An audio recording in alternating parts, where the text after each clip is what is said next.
Assalamualaikum warahmatullahi wabarakatuh. Waalaikumsalam warahmatullahi wabarakatuh. Bismillahirrahmanirrahim. Alhamdulillahi rabbil alamin. Wassalatu wassalamu ala asyrafil anbiya wal mursalin wa ala alihi wa ashabihi ajma'in. La hawla wa la quwwata illa billahil aliyyil azim. Rabbi shrah li sadri wa yassir li amri wahlul 'uqdatam min lisani yafqahu qawli. Amma ba'du, fa'aqulu wa 'alallahi tawakkuli. Ma'asyiral hadirin, jamaah yang saya muliakan, wabil khusus para habaib, tuan-tuan guru, pengasuh pondok pesantren Ar-Raudah, beserta tokoh-tokoh masyarakat, orang-orang tua kita yang hadir dalam kesempatan ini, yang sama-sama kita hormati dan yang kita muliakan. Kemudian terima kasih yang sebanyak-banyaknya saya sampaikan kepada segenap panitia dan pimpinan. Terima kasih banyak atas kesediaannya yang sudah mengundang ulun, memberikan waktu di tempat ini dalam rangka memperingati kembali peristiwa yang sangat agung, peristiwa diperjalankan Nabi Sallallahu Alaihi Wasallam, kemudian dimi'rajkan, pada akhirnya menjemput perintah sholat 5 waktu. Insya Allah mudah-mudahan kesempatan yang diberikan kepada ulun akan dapat ulun gunakan dengan sebaik-baiknya, sehingga pertemuan dan kumpulnya kita di tempat ini akan mendapatkan tambahan berkah dan manfaat yang sebanyak-banyaknya untuk kita semua, manfaat di dunia, lebih-lebih manfaat di akhirat. Amin Allahumma amin. Ma'asyiral hadirin, para habaib dan tuan-tuan guru, sebelum Rasulullah Sallallahu Alaihi Wasallam diperjalankan, terlebih dahulu dibersihkan hati Nabi yang sudah bersih. Ini isyarat kepada kita umatnya agar kita senantiasa menjaga hati. Kenapa? Sebab karena hati adalah sumber kehidupan. Baik apa tidak kita tergantung hati. Maka itu yang selalu disentuh hati. Anak kita berangkat ke pondok pesantren, kita orang tua berpesan, hati-hati nak di pondok, belajar yang hati-hati. Ada perbaikan jalan, dipasang merek, maaf pak, jalan sedang diperbaiki, hati-hati. Padahal yang mikir itu otak, tapi kada pernah ada merek di jalan, maaf pak, jalan sedang diperbaiki, otak-otak. Tarai pasang, kumbangan kawan keparit, kasar mainnya. Kenapa hati nak disentuh? Karena hati itu supir. Baik apa tidak jalan mobil tergantung supirnya. Kalau supirnya bagus, maka jalan mobilnya bagus. Tapi kalau yang membawa kada bagus, maka jalannya pun kada bagus. Di gasnya mobil bakajut, tajukkan ke belakang. Di remnya bakajut, angkut ke depan.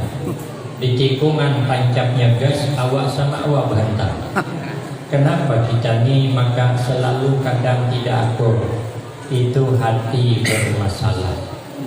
Maka itu hati harus dijaga daripada penyakit hati. Apa obatnya? Kata sahabat Rasulullah sallallahu alaihi wasallam, sahabat Abdullah Al-Antauti rahimahullah, kata beliau, khamsun hunna min dawa'il qalbi.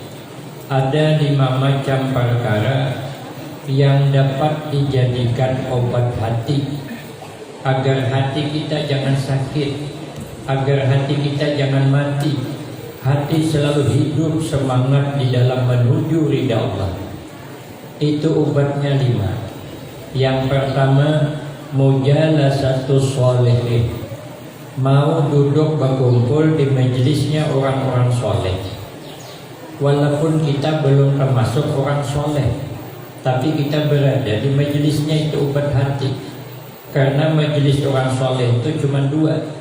Pertama, majlisul ilmi wa zikr, perkumpulan menuntut ilmu dan berzikir.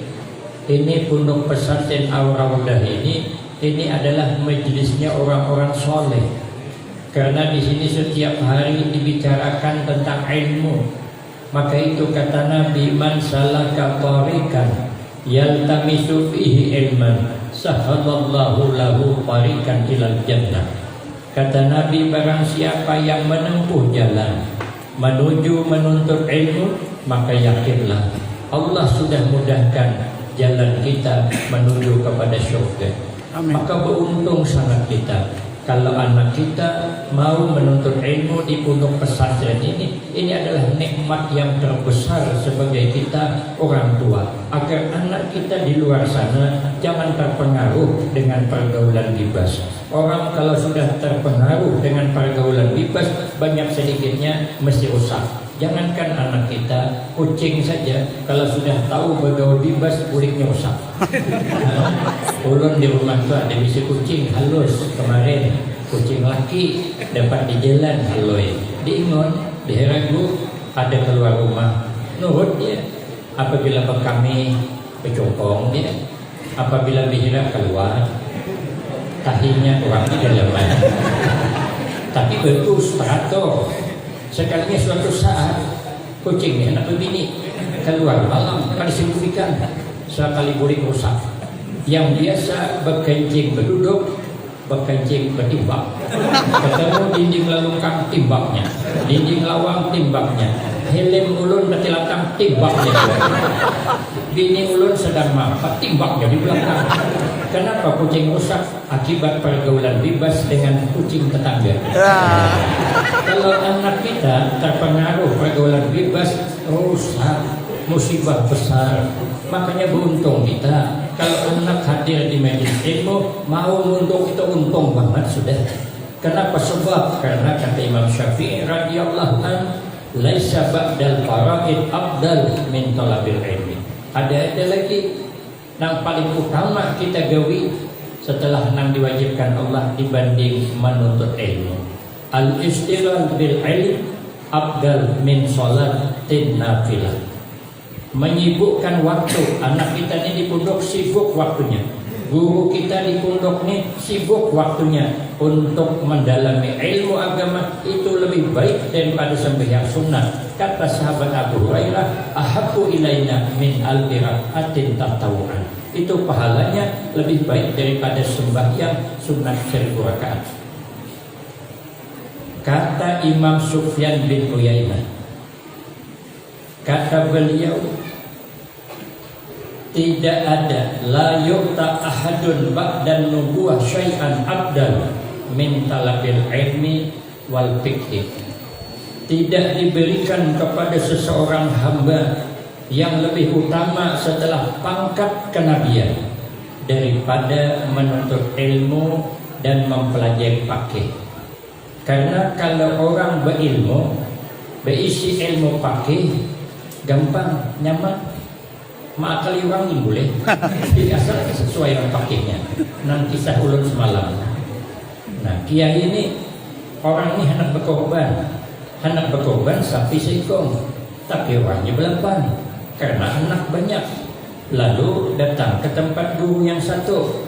Ujar guru, kada boleh. Orang sapi seekor makin 7 aja.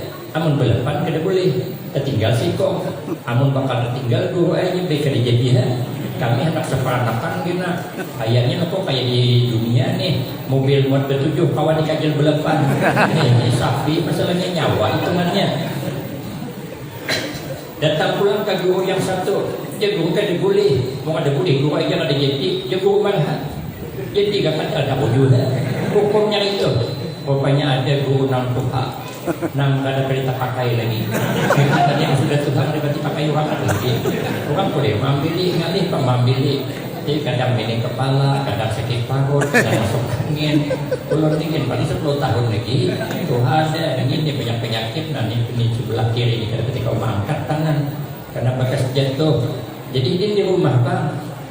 Ulun datang ke sini hanya sedikit kalau ada solusi ya,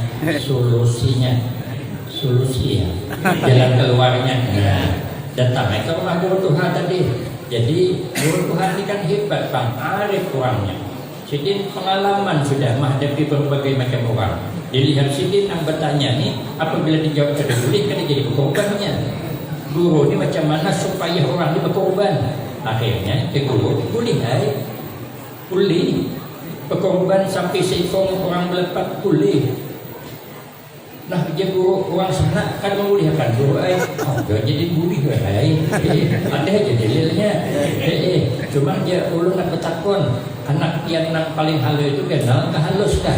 Masih halus guru halus masih. Memang kalau sunat berkorban kan sudah balik, tapi hendak juga ayo ha.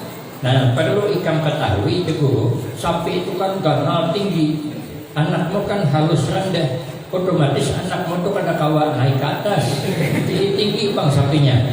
Guru dia jangan tertinggal. Anakku punya sidikian. Jadi boleh aja. Cuman aku ada usul supaya dapat anakmu naik ke sapi itu, ikan menukar kambing sikong. Akhirnya jangan anakmu naik ke atas. Nah, masuk pada pikirannya. Begitu masuk pikirannya, akhirnya menukar kambing sikong, sapi sikong.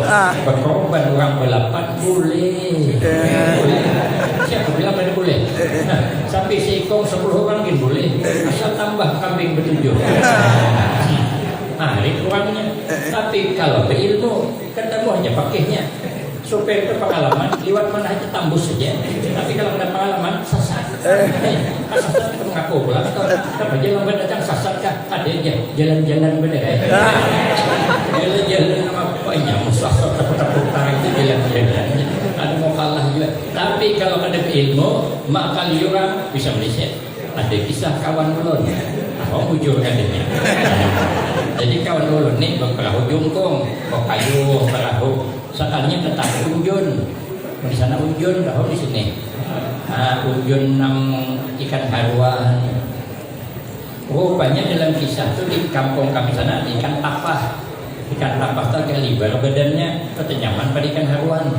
Jadi rupanya ditarik unjun tadi oleh ikan tapah, hanyut unjun. Jadi nampak perahu tadi melihat ada unjun hanyut, berlari, otomatis kan ada ikannya, tangkapnya.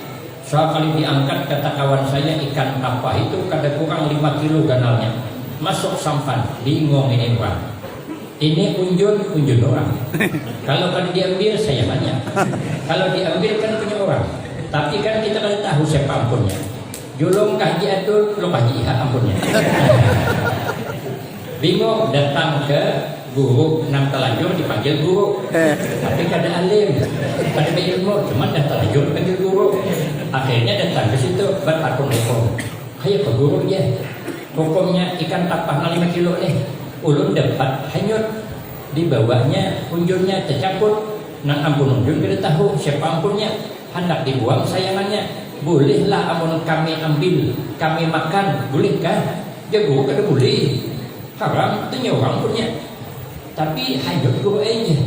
Daripada hilang sekalipun di sini tetap haram bapak dah sakit.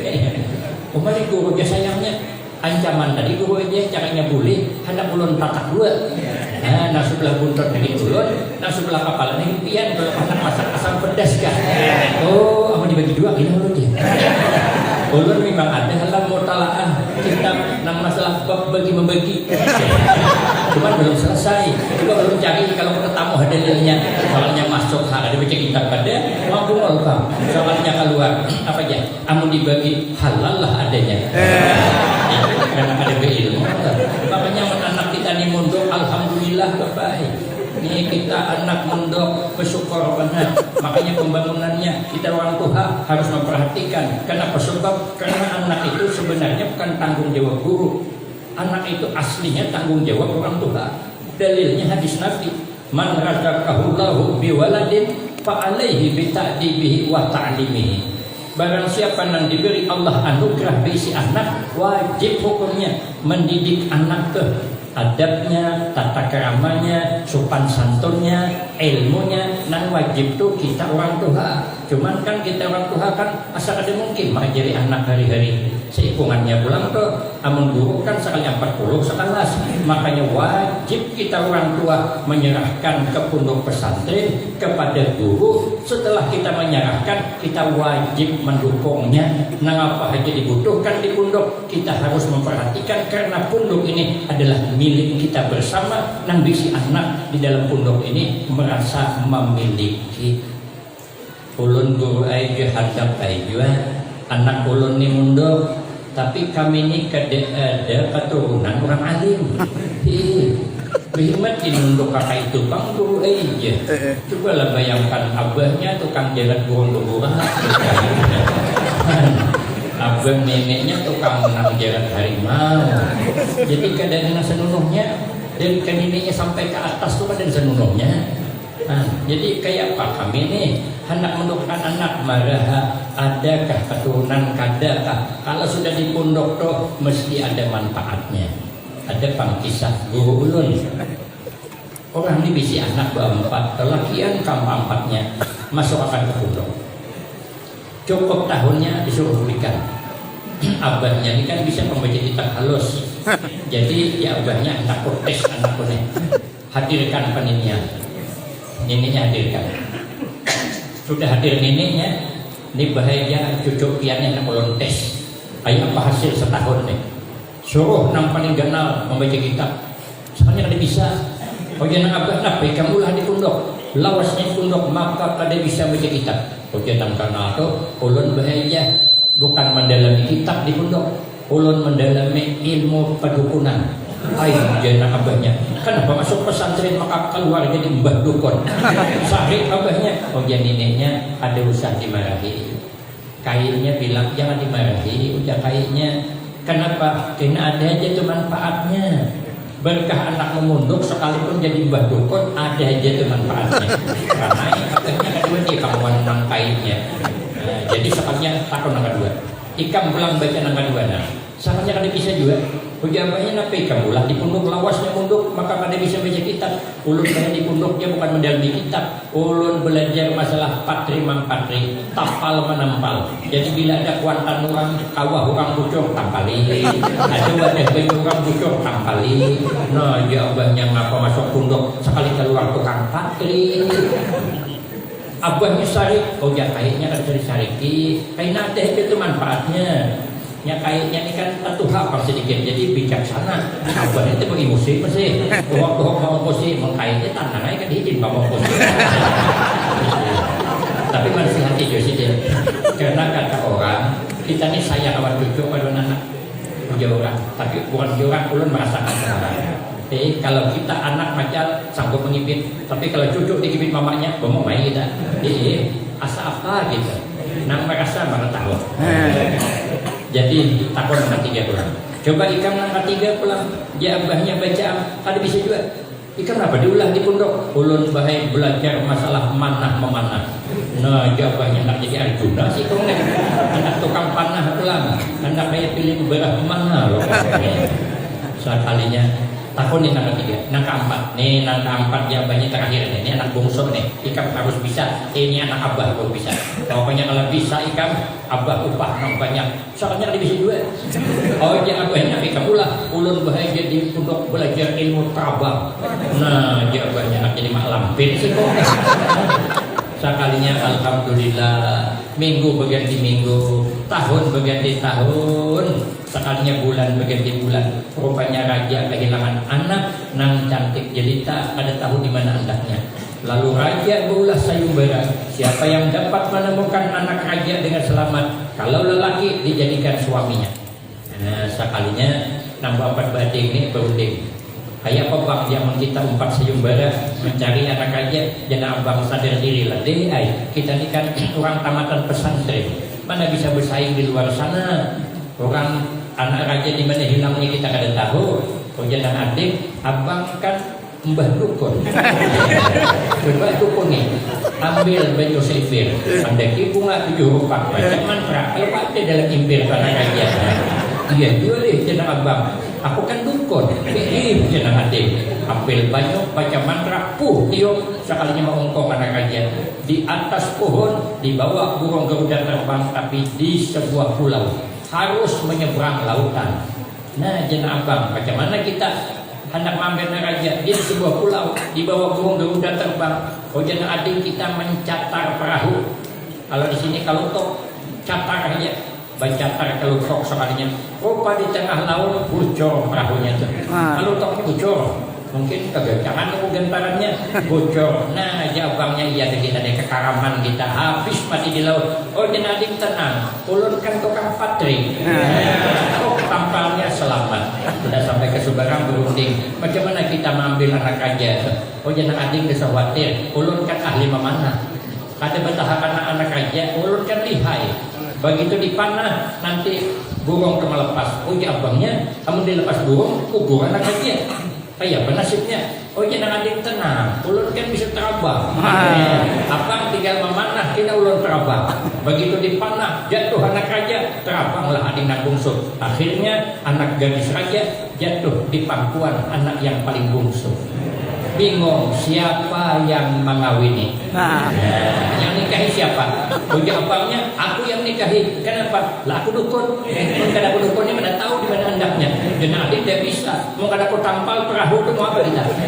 Matian beritaan. Jangan adik mau kada aku timbak garuda tu. Kada melepas. Oh jangan bungsu. Mau kada aku sambut jadi tapai anak aja. Maka itu jangan abang kita ulang musyawarah. Sekarang kata abangnya ulun mimpin musyawarah. Ulun nak bertanya, Ding, ikam bisa terbang siapa halam membeli duit waktu di pondok? Abah. Ikam bang bisa menimbak siapa menjual duit? Abah. Ikam bisa menampal kalau tok tadi siapa beli duit? Abah. Abang bang jadi dukun siapa beli duit? Abah. Kalau begitu sepakat kita ading bading ini anak aja dulu ke abah aja. Alhamdulillah abahnya karena bulan dah juga belum ini. Alhamdulillah. Rupanya ini pak manfaatnya ternyata memasukkan anak ke pondok dunia akhirat ada manfaatnya. Walaupun macam, tapi janganlah macam di pondok kesian. Tapi bagus kalau ada santri macam itu bagus, itu tantangan guru. Bukan dari tantangan. Tambah banyak tantangan, tambah ganal pahalanya. Walaupun nakal anak. Kenapa? Karena kalau berilmu dia akan hendak berubah nyaman. Mau berubah nyamannya. Tapi kalau ada berilmu hendak taubat kayak taubatnya. Ada kisah orang keriman berdua kelas kakap, kelas tinggi kerimannya hendak bertaubat tapi kan berilmu. Nah kasihan kan anak kita andai kata di posisi itu tuh marasnya tanggung jawab kita di akhirat bukan tanggung berdosa seumur hidup. Kalau anak sampai gagal kita didik, amunnya ada mau lagi itu kan lapas saja kita, tapi kita tetap saja ikut anak. Anaknya kada berilmu. Rupanya nak bertaubat sidin berunding berdua. Ujiannya hendak taubat kemana? Ujian nasikung kita ke masjid aja taubat. Lalu tulakan ke masjid. Cuman ujian nasikung kita ke masjid kelihatan orang supang kita. Ujian nasikung kita ke masjid tengah malam aja. Ujian nasikung tengah malam mana buka masjid tutup. Kaumnya ginulik deh. Maka itu aja kita subuh aja bahkan ada suara mic. Berarti kan ada isinya di masjid deh. Cocok runding bangun kada terbaik. Tadi dulu nasikung bangun. Lalu pulang ke masjid, masuk ke masjid. baru imam di dalam masjid itu. Lalu imam bertanya, lah, ya imam, kenapa kau periman masuk masjid? Kalau bikin ribut di sini ya? Kata Pak Imam aja, ulun nak bertaubat, bagus tu si Pak Imam, ikan bertaubat. Ulun jadi kemarin periman, bertaubat jadi imam. Batas wani, batas wani mehinggur, orang jagau juga. Walaupun jadi imam, tapi kan ada mantannya, mantan berat nih. Kau tak kau nikam je, biar jangan mulai ribut kena. Tahu lekam cara sembahyang, tahu ai Pak Imam ai, ada tak tahu? Suah lekam belajar, suah Pak Imam ai. Berapa rakaat kam sembahyang subuh? 3 Pak Imam ai. Sehari imam tajamnya untuk sholat lacong dulu. Buka bertemu dengan kawan yang satu dan juga nak bertaubat. Jadi ya kawan, ngapa buka, ngapa boleh taubat ditunda aja. Kenapa ditunda? Imam amuk diterangkannya untung sempat melompat pada luka. Karena tidak habis aku dihantar imam. Dah pulihkan saja. Kan mau dia kan taubat. Lah memangnya kau ni berani ke masjid? Aku tanya, kau berapa rakaat sunat subuh? Kalau ulun 2 aja. Dah lah bulikan je lah, kata kawannya. Ulun yang 3 aja dibantai. Apalagi yang dia 2 selesai tempat. Akhirnya bulikan kan dia bertaubat. Kenapa gagal bertaubat? Karena ada berilmu.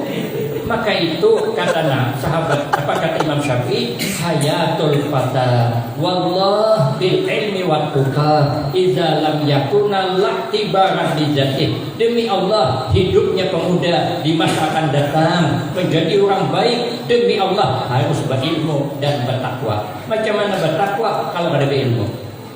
Makanya menuntut ilmu itu paling utama, itu adalah majelis orang soleh. Yang kedua, majelisnya perkumpulan orang soleh itu adalah wa ikhbaris solihin.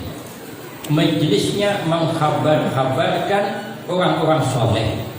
Maka itu kita datang di sini dalam rangka menceritakan bukan hanya guru kita saja, bukan hanya abah guru sekumpul saja yang kita ceritakan, tapi kita akan menceritakan kekasihnya Allah Rasulullah Sallallahu Alaihi Wasallam tentang perjalanan dari Masjidil Haram ke Masjid Aqsa. Itu adalah perkara yang sangat amat luar biasa, tidak terjangkau oleh akal pikir kita kecuali dengan keimanan kita kepada Allah Subhanahu wa Ta'ala. Maka itu kehadiran kita di tempat ini yang kita harapkan agar iman kita dipelihara Allah. Kalau iman kita dipelihara oleh Allah, maka timbul 4 macam tandanya. Karena kata sebahagian ahli hikmah, inna sya'airal iman arba'atun. Sesungguhnya tanda-tanda kita orang beriman itu ada 4 macam. Yang pertama at-taqwa, hidup bertakwa. Huwa yuradu biha al-ikhlas. Yang dimaksud takwa itu apabila beramal ikhlas. Karena kuat apa tidak, istiqamah apa tidak kita beramal tergantung ikhlasnya. Kenapa bangunan ini kuat? Karena ada besi besingit dalam coran.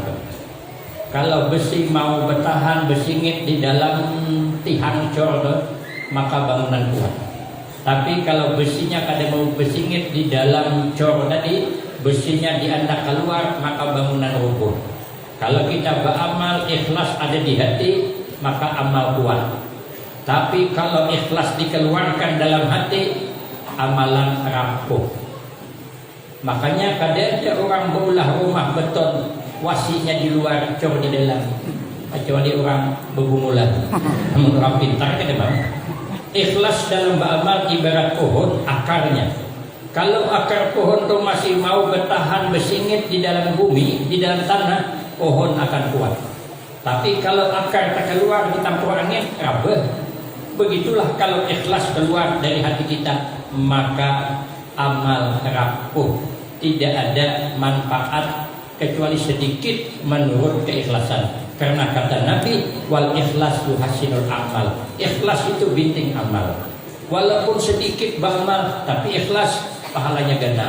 Ada di zaman dulu guru bercerita, orang ini punya santri mondok sudah tamat, lain-lain ditakdirkan Allah. Santri itu kadang-kadang di pondok, malah yang susah di pondok, makan ngali ngintok ini masuki. Rupanya beda berdua nih, nang satu yang seikong sugi berdiam di kampungannya juga, nang satu susah, yang satu nih besi kabun durian. Nang satu ni berisi kabun ubi kayu. Ubi kayu kami nyambat di sana. Ubi kayu gembili. Nama bunga ubi kayu. Karena ubi kayu maka harganya murah. Kenapa murah? Karena hobi bercampur kayu. Makanya kalau ada kita hobi kayu, banyak kayunya, jangan salahkan orang jual. Nya sudah bersurah hobi kayu, artinya hobi bercampur kayu. Kalau karena kayu, hobi kamu nak atau kaladi itu ada kayu. Hobi kayu tetap ada kayu, kayunya dibuang, buang hobi kawan. Karena murah, tapi uangnya pemurah. Apabila panen hobi kayu, disongkarnya hobi masuk ke sangke asoy. Sangkik nang jintingan do, nang hirang do, masuk ke situ agak 5 kilo antar ke kiai. Kiai begitu diantari oleh muridnya hobi kayu 5 kilo senang. Senang kenapa? Karena senang melihat murid ingat untuk guruan. Makanya guru itu paling senang kalau dikunjungi oleh muridnya. Apabila ada reuni alumni diundang, guru itu senang banget. Jadi bukan masalah hobi kayunya, tapi senang ini murid ingat perguruan. Akhirnya bawa masuk. Jangan kiai bilang sama istrinya, apalah nang kita belas sebagai santri nang membawa hobi kayu 5 kilo nih. Hujan ibunya ada apa-apa, cuman halam kita ada dijulungi orang anak kambing singkong. Cuman anak kami itu kenal dah. Marah aja kiai, kita julung kayaknya aja. Hajin Maharago. Ini kan bakabun ubi, jadi nyaman kambing kanyang makan ubi kayu. Daun ubinya kan terbuang buah. Nah, julung ke sana. Nah, ini pemurah juga. Ambilai kambing tadi julung ke santri. Nina ada oleh-oleh dari kami, kambing bawa bulik haraguha. Ada gue jangan. Ulun datang ke sini membawakan ubi kayu ikhlas karena Allah. Ada usah dibalas gue. Ada aja guru. Kan ada boleh menolak rezeki. Karena tidak ada didapati doa tulak rezeki. Yang ada tulak bala, wayada fi al-bala ya Allah. Jangan ditulak rezeki. Akhirnya dibawa bulik. Tetamu dengan kawan nang pakabun durian. Tapi nang pakabun durian ini pemalar. Baunya narai sampai ke rumah guru. Awan ceritanya duriannya disuruh sampai. Sekali melihat tadi buah kambing, dari mana kau dapat kambing? Ulun membawakan guru kita tuh hobi kayu, sesangke asoy sekitar 5 kilo, julung isi deh kambing. Nang sugih tadi, nang bisa kabun durian dia pikirai, ini kawan bawakan hobi kayu dapat kambing. Kalau ulun bawakan durian bisa kargo nang dapatnya, nang ada sapi lah cara dua tuh. Akhirnya ambil aja durian, dibuangi durinya, buat karung pikol. 14 kali memandang mikro. Kalau hasrat hati apabila durian dijulung bulikannya membawa sapi. Kan kada ikhlas dah. Kada ikhlas, ada tujuan dah. Sekalinya datang ke rumah guru takjub. Ada angin ribut kenapa makan datang ini?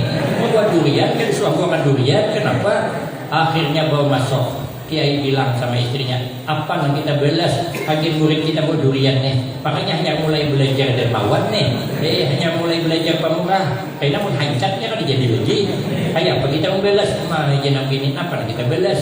Jangankan anak kambing, anak ayam pada bisi. Aduh, loas berunding. Namun makan durian tambah harapan. Ini bisa mahal banget sapu-sapinya nih. Sekalinya rupanya nang di dalam mini kepala musyawarah. Hujan nang bini sudah abahnya daripada kan memberi hobi kayu kawannya nang semalam belum dijarang lagi. Nah itu aja ambil wiki jadi ambil sampai hobi kayu tadi julung karena membuat durian tadi. Begitu melihat hobi kayu lama di bayi tapak sama setengah kabut. Kalau mau tetamu awan nang semalam tuh hobi kayu semalam di sini. Kenapa orang nang satu membawa hobi kayu dapat kambing, malah yang bawa durian dapat hobi kayu karena keikhlasannya. Maka itu kata Nabi, ikhlaslah dalam beramal. Orang ikhlas itulah orang bertakwa. Orang ikhlas itu guru kami menyontohkan, ayo orang anak behira. Orang behira itu 3 macam kelebihannya. Jadi kelebihan orang behira itu ada 3 macam. Pertama, orang anak behira ada suah menunda, ada suah nawar. Walaupun terbangun jam 1 malam, lampu pajak, hari hujan gerimis, kampung sebelah musim hantu pucuk. Kalau anak behira tetap bangun. ada dan nawar sudah ulun isok aja bihira arai juga pada kuning tapi tergantung pemakan lah makan hijau makan kangkung. Ada pernah menunda orang ikhlas tuh ada pernah menunda-nunda berbuat baik. Amunat wakaf yang hadang suki jadi wakaf seadanya aja itu tanda orang ikhlas. Kayaknya dia banyak banget tambahin pula hadang suki kan jadi kita anak belanja ada soal suki. Lah kita kan anak belanja pernah lah hadang suki. Apa yang aja hadang suki hanya kau beres kelaparan. Hadang sukinya wakaf kan jadi wakaf. Makanya kita di kado sama hadang suki hendak wakaf seperti kado sama hadang suki. Kalau hendak belanja hendak tukar ikannya hadang suki ada temakan ikan maka orang ikhlas kada mau menunda. Yang kedua orang behira itu inya kada pernah mahito-hito. Orang beramal ikhlas kada suami hito. Kita behira suami hito. Seminggu ini berapa kali yo masuk ke WC kada suami hito. Berapa potong nang keluar. Orang ikhlas tuh kalau sampai itu hitung, kita apa hitung amal, nanti hitung itu dosa, amun amal belum tentu berpahala, amun kada ikhlas kada berpahala, tapi kalau dosa ikhlas kakak ada apa? Tetap dosa. Aku dia usah type ikhlas banget melakukannya, walaupun ikhlas tetap dosa, nang terpaksa aja dia juga kada budaya dosa. Yang ketiga kelebihan orang hendak behira itu ada pernah menyesal. Pernah kita berhira menyesal. Makan durian tadi malam udang gala. Caranya Nabi Hira tak keluar sayangnya kan suah. Alhamdulillah jadi azhaba anni al-adza wa afani. Orang beramal ikhlas kada usah menyesal. Sekalipun yang kita bantu kada pernah ingat jasa kita, ada masalah, yang penting alhamdulillah ulun pernah menolong orang. Itulah orang beramal ikhlas, itulah orang takwa, itu orang beriman. Yang kedua, tanda orang beriman wal haya punya sifat penyakit, punya sifat malu. Al haya la ya'ti illa bi khairin. Kata Nabi orang punya sifat malu tidak datang kecuali baik. Cuman kata Nabi ada 4 nang lakas ditarik Allah di akhir zaman. Pertama berkah hidup. Makanya akhir zaman berkah hidup sudah mulai berkurang. Umur saja kurang berkah. Belum tuha penyakit tumpang tindih. Dokter aja bingung. Nang mana nang Tuhan diobati? Bukan nang Tuhan, orang belum tuha apa? Nang mana diobati? Obati reumatik kena asam urat. Obati asam urat naik tensi. Obati tensi kena jantung. Obati baik-baik duit kan cukup. Ada diobati mati dalam tahun. Umur kan berkah. Makanan kan berkah juga. Kebanyakan makan daging, tensi naik. Kebanyakan makan udang galah, kolesterol. Kebanyakan makan kerupuk hijau, asam urat. Kebanyakan makan ikan laut, reumatik. Kebanyakan makan di warung, duit habis. Mahal ya Pak. Akhir zaman. Nanti kedua, kadang penyakit datang, obat belum datang. Obatnya belum ada, penyakit datang. Itu kurang berkah hidup di akhir zaman. Nanti kedua, nang lantas diambil Nabi sifat malu di hati wanita.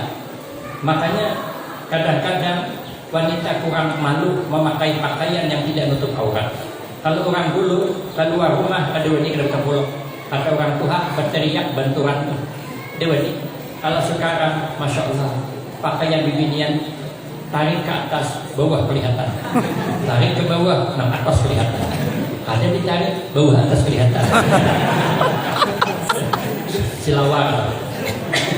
Silawar yang dipakai anak muda anak mudi sekarang yang dijual di pasar di patong toh, kan ada kan duit patong toh, itu ya pinggangnya bukan sampai ke pinggang, tergantung di perbatasan di antara Kalimantan Selatan dengan Kalimantan Timur, tersangkut di Kalimantan Tengah, duduk di hadapan geblak tuh pejuan tutung silawar asli kelihatan Kalimantan Tengah.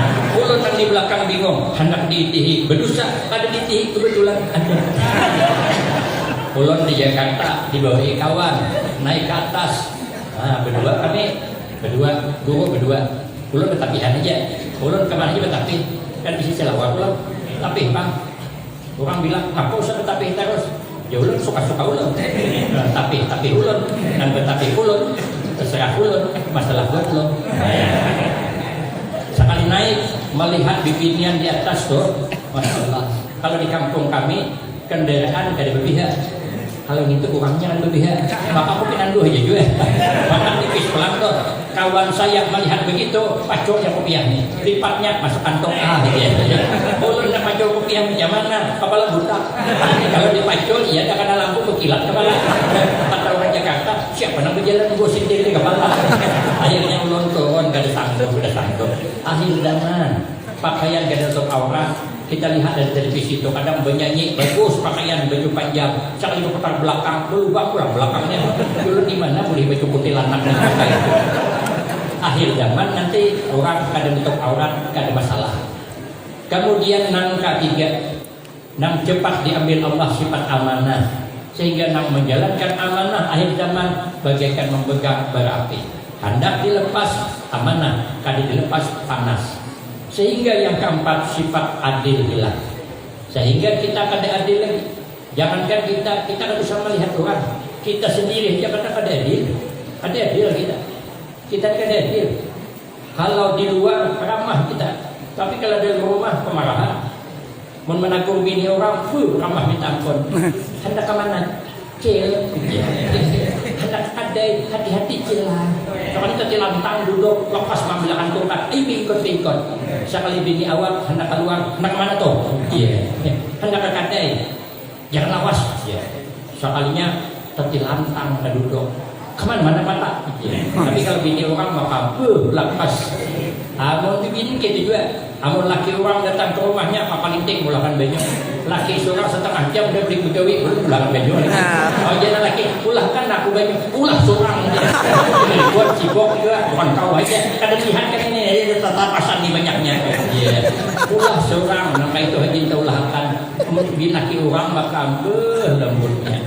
Amun keluar alhamdulillah rapi pakaian. Di rumah maka dibinian gitu juga. Kamu kalau lapapan nanti, bungasnya kayak ayo kinting. Sekali di kamar, nak kasih apa lampu, parah pada mak lampir. Kada adil. Maunya kita yang adil di luar. Kalau kita tuh lapap pengantin, mendingo bawa minyak awam, bawa parfum Casablanca. Sekali masuk ke kamar, bawa minyak apa, bawa minyak balsam, bawa minyak angin, bawa minyak kepala sini. Tapi itu kan juga nang laki bawa kancor. Kalau ke pengantin makam, pokok 3 lapis, bidak kerang, bidak jeli, apa bidaknya 3 lapis pokoknya. Sekali masuk ke kamar, bertampung pakai pokok beres. Ada adil kita, awan anak ini kita bisa ada adil. Yang satu anak pintar banget, cerdas banget, masih sayang banget kita. Nang apa dikehendakinya kada sayang luaran duit. Nang seikongnya mana pembabal, mana kada bungas, rupa kayak sabut beledeng, bakal disuruh kada menurut, malam daun terus, dipasangnya pulang mirip di depan kamarnya parfum Persatuan Kuring Melandau. Kadang kita bisa membedakan. Kalau yang pintar dipuji berhebat. Kalau nang pembebal nang ada pasien kadang-kadang dihina, ada sama gini dia, penghuliran banget, lapang bertukar baju lagi, ada dia kita, ada sama pada anak kita, dan kita kada tahu siapa nanti nang berbakti kepada kita di akhir hayat kita, siapa nanti yang sanggup memikul kita sampai ke kuburan, kada tahu. Kadang-kadang anak nang cerdas, nang kita banggakan, di saat-saat kita sakit, di saat-saat kita tua, ya kada ada. Nya sibuk ke luar negeri sekolahnya, kemudian jadi dosen di luar negeri sana. Seminggu kita dirawat di rumah sakit, ditelepon anak nang pintar belum bisa karena banyak tugas. Siapa yang nunggu di rumah sakit? Anak nang bungol tadi, nang rupak kayak sapu berendam tadi. Hidin kan mau bulik setengah bulan abahnya di rumah sakit kada mau bulik. Ujian abah kasihan aku minta hikam nakai. Ayo bulik kena abah bisa itu dokter. Ada abah aku di sini aja. Kenapa sebab? Karena kalau abahnya sakit banyak orang yang mengunjungi. Maka bila mengunjungi ada buah sate, ada buah limau. Abahnya kada mau makan, garing tinggallah yang membuhitnya. Karena sebulan 2 bulan abahnya kada garing terpikirnya apabila saja na Tuhan digaring. Makanya anak yang dibedakan. Pokoknya nang pintar anak kita, nang bungol anak kita, nang gagah anak kita, nang kada gagah anak kita. Kadang-kadang gagah anak awan nang kada mesti nang gagah bupaktion kita lebih daripada nang kada gagah. Kebahagiaan bukan diukur dari situ. Kadang-kadang orang gagah kadang menjamin lebih bahagia hidupnya daripada anak yang ada gagah. Orang gagah kadang menjamin dapat bini bungas, orang bungas kadang menjamin dapat laki gagah. Tapi ada orang gagah dapat bini bungas, contohnya aku. Saya ini kata orang mertakan. Orang yang bilang bukan ulun. Tapi setelah kulihat dalam videonya, ku perhatikan dengan hati-hati, ternyata memang mirip bujur.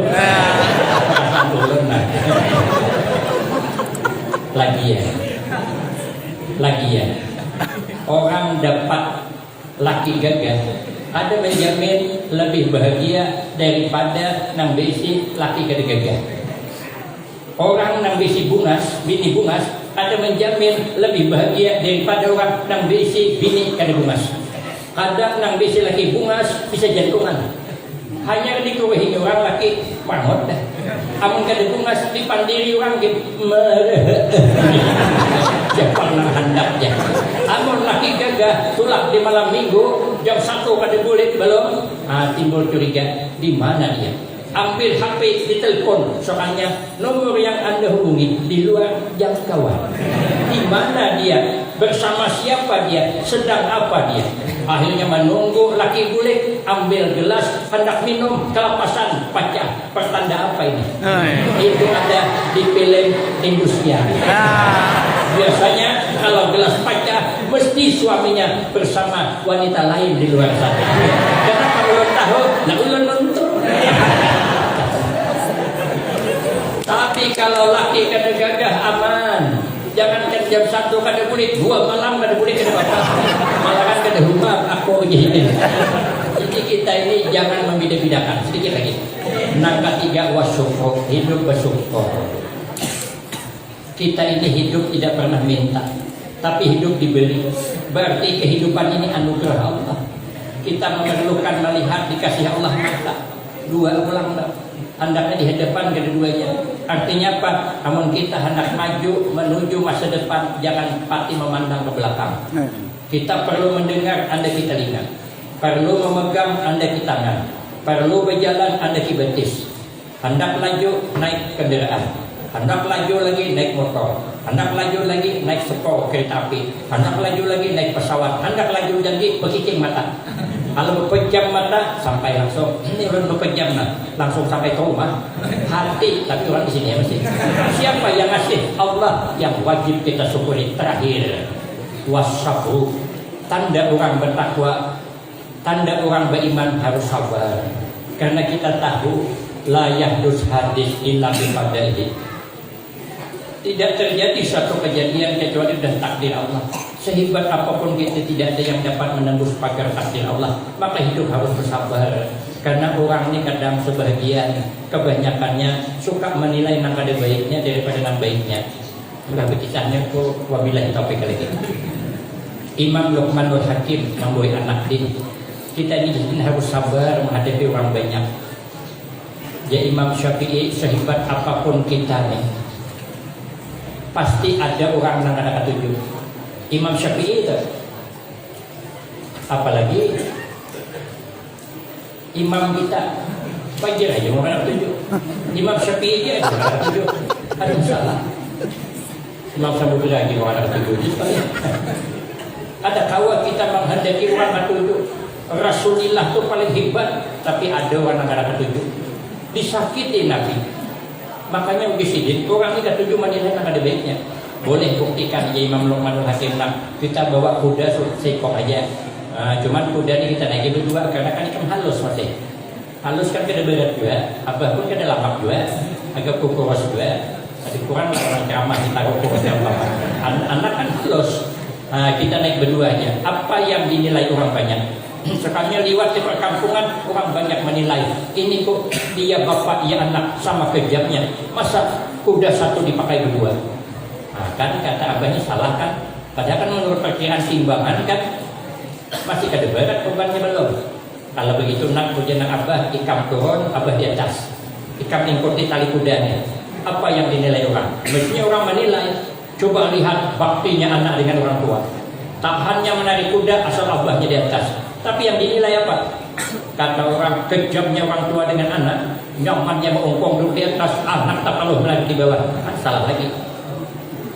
Kalau begitu kata Imam Luqmanul Hakim, nak bergantian, ikam di atas pula, abah menarik kuda. Mestinya dinilai, inilah orang tua bertanggung jawab dengan anaknya. Dia banting tulang, cucuran keringat mencari nafkah, asal anaknya dapat mengenyam pendidikan yang tinggi. Biar dia jadi orang hebat di atas, abahnya tetap di perumahan, kan masalah.